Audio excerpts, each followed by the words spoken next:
O'zingizni internetda yaxshi ko'rsatmasdan avval o'tlarni yulmaysizmi deb shu videoyimni ko'rgan bir obunachim yozibdilar.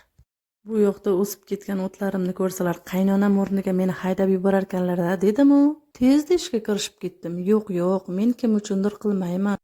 Dalilim bo'lsin deb videoga olib internetga joyladim. Qaranglar qanday epchil qizman deb o'zimni maqtab qo'ymasam hech kim meni maqtamas ekan. Shunday yordamchingiz bo'lsa charchaganingizni ham bilmas ekansiz. Gapingiz yerda qolmasin, siz aytgan o'tlarni ham yulib tozalab qo'ydim. Mana bu changlarni ko'rib general Nuborkaga kirishib ketdim. Yana kimni qaynonasi shunaqa? Mening umrim o't yulish bilan o'tdi. Sening umring unday o'tmasin deb shartta sement kuydirib yuborsalar bormi? Yashang oyijon dedim. Bunday qaynona respublikada 3 ta. Biri onam, biri qaynonam, biri esa Dilbar Zokirovani qaynonasi Ra'no Zokirova. Gapimga qo'shiladiganlar bormi?